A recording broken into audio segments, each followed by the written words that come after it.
Bonjour, voici une nouvelle vidéo afin de parler plus longuement du Prime Révélation, puisqu'il aura fallu attendre plusieurs semaines avant d'avoir la conclusion et la réponse à la question que l'on se posait, puisque durant l'effondrement du gymnase, Jérôme Bélesta a trouvé la mort et il s'agissait d'un assassinat. Alors bien évidemment, nous nous sommes demandé qui était le coupable. La réponse n'a pas trop tardé ensuite, puisqu'il s'agissait d'Arnaud Mougin. Après, bon, on le croyait mort, non, il avait survécu après que sa fille avait poussé dans l'eau. Son retour a été remarqué, mais il a aussi été assez curieux. Parce que rendez-vous compte, l'homme a tué Jérôme parce qu'apparemment il l'avait vu quelque temps avant, il ne voulait pas que Jérôme raconte qu'il était en vie, il avait déjà eu l'occasion de le faire. Bon, il savait visiblement que Jérôme était dans le stade. Il n'est pour rien dans l'effondrement, mais il en a profité. Le stade s'est effondré, Jérôme était piégé dedans, il ne savait même pas s'il était vivant ou non, mais qu'a-t-il fait?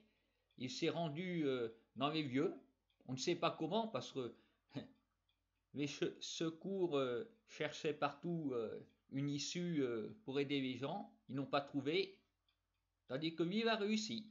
Il est entré dans le stade, il a trouvé Jérôme qui n'était pas mort, parce qu'il aurait pu entrer pour rien du tout, non. Il va tuer, il est ressorti, personne n'a rien vu. Ça fait peu crédible. Et si ce n'est que ça, parce que la suite bon, a été, on va dire, conforme à ce qu'est Arnaud Mougin, un fou. Parce que si son plan a bien marché, ça a quand même été décevant de la part du bonhomme, puisque son but étant de se venger de Sacha, à cause de qui il ne voit plus Océane.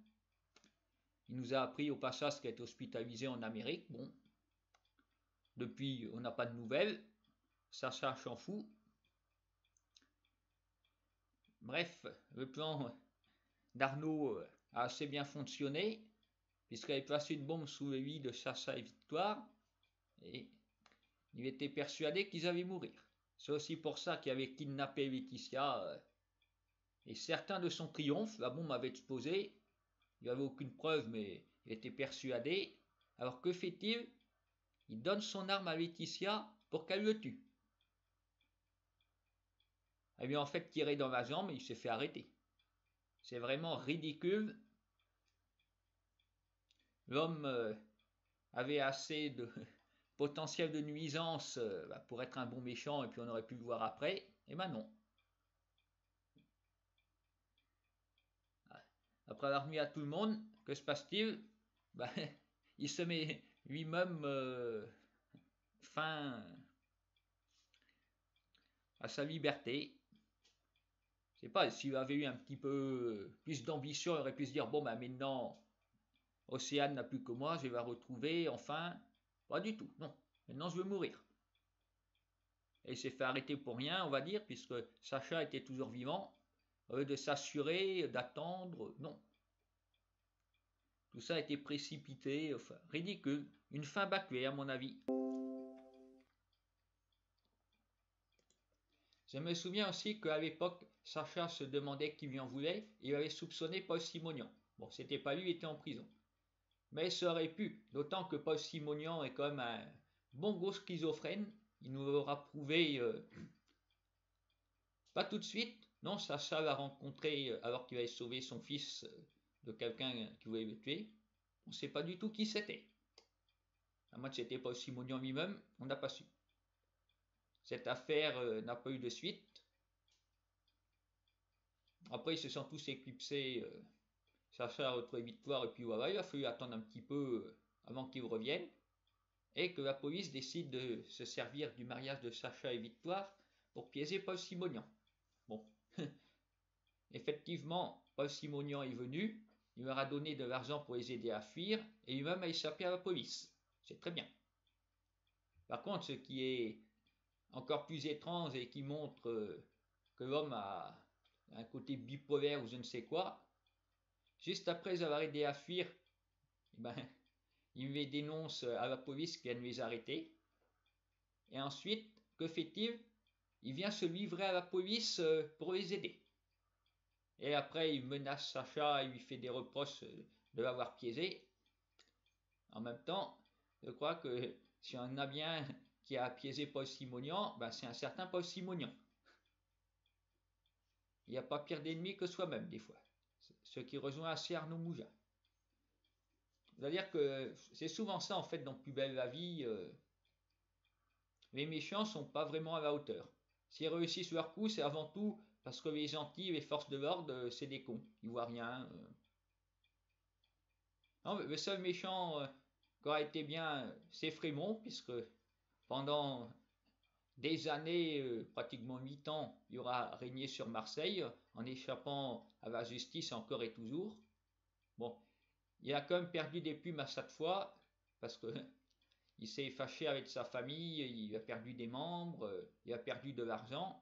Maintenant, en fait, c'est plus qu'un clochard pathétique. Il n'a plus de relations, plus rien, on voit dans le quartier. Voilà, il ne sert vraiment plus à grand chose. Non, c'est pour ça que je suis assez souvent déçu de ces méchants. Puis, j'ai vu, bon, pour raison de coronavirus, à partir de lundi prochain, ils vont nous montrer 2 épisodes de Plus belle la vie, les anciens épisodes. Bon, on va revoir Noam, je m'en souviens très bien. Estelle était avec Zawad en couple, elle avait réussi à le remettre dans le droit chemin.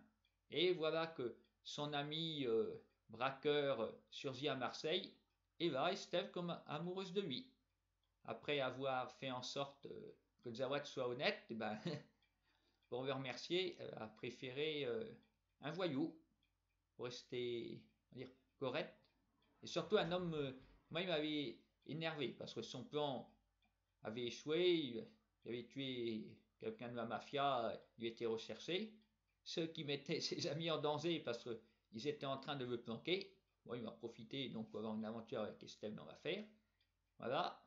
Alors, du coup, c'était vraiment la grosse merde pour Zawad. Voilà ce que j'ai à dire parce qu'il n'avait rien demandé du tout, il n'en profitait pas. Il a fait en sorte que Noam puisse partir. Un vendredi, enfin, on le voit partir. Et le lundi suivant, pan, il est là. Alors ça m'avait énervé, je m'étais dit, mais c'est pas possible. Bon, son départ ne serait peut-être pas la fin des ennuis pour Zawad et Estelle, mais au moins, ça s'apparentait à une bonne nouvelle. Et ben non, ils avaient fait des efforts, dépensé comme un peu d'argent, ou beaucoup d'argent, pour que quelqu'un le fasse fuir de Marseille, et non, il revient, pour Estelle. Ah, il m'avait énervé, je m'étais dit, c'est pareil, quoi, ça donnait envie d'entrer dans la télé et de le tuer soi-même pour être tranquille. Moi, je vais pas regarder ces épisodes. Bon, de toute façon, Noam, à la fin, il meurt. Pour ceux qui n'ont pas vu, désolé pour le spoil. Après, c'est des vieux épisodes. Vraiment, il m'avait énervé. Après, oui, les méchants, eux, ils s'étaient fait avoir aussi du début à la fin. Encore, eux n'étaient pas les plus énervants. C'est Noam que je m'étais dit, mais c'est pas possible, je peux plus voir. Voilà. On verra bien ce qui va ressortir. Si Plus belle la vie nous trouvera des méchants à la hauteur, parce que souvent, voilà, c'est une fin bâclée. On se dit, le méchant, bon, il se fait une barre dans le pied lui-même, quasiment, on n'en parle plus. Oui, je vous souhaite. Voilà. Si vous regardez les vieux épisodes, ben, j'espère que ça vous plaira. Vous devez découvrir ou devez redécouvrir. Et puis, moi, pour ma part, j'ai hâte qu'il y ait des inédits. Mais pour ça, il faudra que le tournage puisse reprendre. Voilà. Au revoir à tous.